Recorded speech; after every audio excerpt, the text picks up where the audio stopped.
শরীফের কাছে গিয়ে কেঁদে কেঁদে বলতে লাগলেন, হে আল্লাহ, আমাকে তুমি মাটি দিয়ে সৃষ্টি করেছ, আর এই ঘরটি পাথরের ঘর। আমি এই পাথরের ঘর দিয়ে কি করব? আমার এগুলোর প্রয়োজন নেই, আমি একমাত্র তোমাকেই পেতে চাই। তখন গায়েব হতে আওয়াজ আসলো, হে রাবেয়া, তুমি কি চাও 18,000 আলেম এখনই ধ্বংস হয়ে যাক? তুমি কি এটা জানো না যে মুসা আলাইহিসসালাম আমাকে দেখার জন্য তুর পাহাড়ে গিয়েছিল? আর আমার নূরের তাজাল্লিতে আসলে যারা আল্লাহ তাআলার প্রেমের মাঝে সবসময় ডুবে থাকেন, তারা এক মুহূর্তে যে শান্তি পান, সে শান্তি দুনিয়ার নিয়ামতেও নেই। রাবিয়া বজরি তৃতীয়বার হজ করার উদ্দেশ্যে রওনা হলেন। 7 বছর পর আরাফাতের ময়দানে গিয়ে উপস্থিত হলেন। সেখানে গিয়ে বললেন, হে আল্লাহ, আপনার বিরহের আগুনে আমি পুড়ে যাচ্ছি। এই যন্ত্রণা আমি আর সহ্য করতে পারছি না। এবার আপনি আমাকে দেখা দিন। তখন আওয়াজ আসলো, হে রাবিয়া, এটা কেমন দর্শন প্রার্থনায় তোমাকে পেয়ে বসেছে? তুমি যদি আমার দর্শন কামিনী হয়ে থাকো, তবে আমার কাছে দরখাস্ত করো, আমি নূরের ঝলক প্রকাশ করব। তখন আমার নূরের ঝলকে তুমি পড়ে বশ হয়ে যাবে। তখন রাবিয়া বসরি বললেন, হে আল্লাহ, আপনার নূরের ঝলক সহ্য করার মতো শক্তি আমার নেই। আবার আওয়াজ আসলো, রাবেয়া, তুমি উপরের দিকে তাকিয়ে দেখো। রাবিয়া বসরি তখন উপরের দিকে তাকিয়ে দেখলেন রক্তের সাগর শূন্যে ঝুলছে। গায়েব হতে আওয়াজ আসলো, রাবেয়া, তুমি যে রক্ত দেখছো, এই রক্ত আমার জন্য আমার আশিকের চোখ থেকে বের হয়েছে। তবুও তারা আমাকে দেখতে পারেনি। তারা আমাকে দেখার জন্য ধৈর্য ধারণ করেছে এবং পৃথিবী থেকে বিদায় নিয়েছে। আজ এই পৃথিবীতে তাদের কোনো নাম নেই, কিন্তু হাসরের ময়দানে পূর্ণিমার চাঁদ হয়ে তারা দেখা দেবে। তখন রাবিয়া বসরে বললেন, হে আল্লাহ, আপনাকে দেখার কোনো যোগ্যতা আমার নেই। এই বলে তিনি সেখান থেকে চলে গেলেন। একদিন রাবিয়া বজরি যখন পর্বতের উপর আল্লাহর ইবাদত করছিলেন, সেই সময় তার চারপাশে পশু পাখিরা ছিল। তারা রাবিয়া বজরিকে দেখছিল। এই দৃশ্য দেখে হাসান বজরি রহমতুল্লাহ আলাইহি যখন সেখানে আসলেন, তাকে দেখে পশু পাখি সব পালিয়ে গেল। আরেক দিনের ঘটনা, রাবিয়া বজরি হাসান বজরির বাড়িতে গেলেন। সেখানে গিয়ে দেখলেন হাসান বজরি রহমতুল্লাহ আলাইহি ইবাদত করে কান্না করছেন যে তার গাল বেয়ে চোখের পানি পড়ছে। তখন রাবিয়া বজরি বললেন, ওস্তাদজি, আপনার এই কান্না দুনিয়ার কিছু পাওয়ার আশায় যেন না হয়, এই কান্না যেন আল্লাহকে পাওয়ার জন্য হয়। আরেকদিন হাসান বসরি রহমতুল্লাহ আলাইহি ফুরাত নদীর কাছ দিয়ে যাচ্ছিলেন। তখন তিনি দেখলেন রাবিয়া বজরি ফুরাত নদীর তীরে বসে আছেন। তাকে দেখে হাসান বসরি রহমতুল্লাহ আলাইহি সামনে এগিয়ে গিয়ে ফুরাত নদীতে জায়নামাজ বিছিয়ে দিয়ে নামাজ পড়তে শুরু করলেন।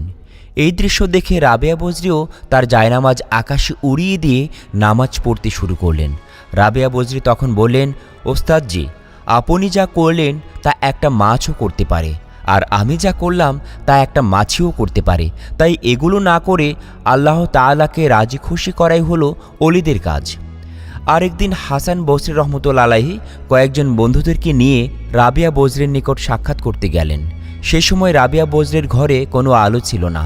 তিনি তাদের আগমন বুঝতে পেরে নিজের হাতের আঙ্গুলের অগ্রভাগে ফুঁক দিলেন, এমনই তা আগুনের ন্যায় জ্বলে উঠল। সারা ঘর আলোকিত হয়ে গেল। রাবিয়া বসরি হাসান বসরি রহমতুল্লাহ আলাইহিকে বললেন, মোমবাতির ন্যায় নিজের আলোকে দিয়ে জগৎকে আলোকিত করুন। নিজেকে সবসময় আল্লাহর প্রেমের আগুনে জ্বালাতে থাকুন। দিন রাত আল্লাহর ইবাদত করতে করতে সূচের মতো চিকন হয়ে যান। রাবিয়া বজরি দিন রাত মিলে 1000 রাকাত নামাজ আদায় করতেন। রাত যখন গভীর হয়ে যেত, তখন তিনি ঘরের ছাদে চলে যেতেন আর দোয়া করতেন, হে আল্লাহ, তারাগুলো কি সুন্দরভাবে জ্বলছে। লোকদের চোখগুলো এখন নিদ্রায় অন্ধকার হয়ে আছে, আর এখানে আমি একা রয়েছি তোমার সঙ্গে। এই বলে তিনি ইবাদত শুরু করতেন। যখন দেখলেন রাত ঘনিয়ে ভোর হতে লাগলো, তখন তিনি দোয়া করতেন, হে আল্লাহ, রাত প্রায় শেষ হতে লাগলো। আমার কতই না স্বাদ আমি যে সারা রাত তোমার ইবাদত করলাম। আমার এগুলো ইবাদত তুমি কবুল করেছো কিনা জানার। তুমি আমাকে জীবন দিয়েছো, আমার খেয়াল রাখছো।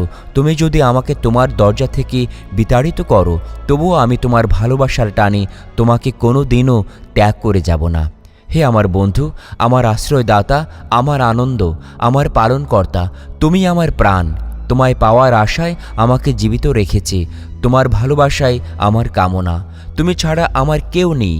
তুমি যদি আমার উপর সন্তুষ্ট থাকো, তাহলে আমার সুখ পরিপূর্ণ হয়েছে। হে আল্লাহ, তুমি কি সেই হৃদয়কে জাহান্নামের আগুনে জ্বালাবে যে হৃদয় তোমাকে সব সময় ভালোবাসে? তখন গায়েব হতে আওয়াজ আসলো, রাবেয়া, আমার এমন প্রেমিকের সাথে আমি এরকম করব না, তুমি আমার সম্পর্কে এমন ধারণা করো না।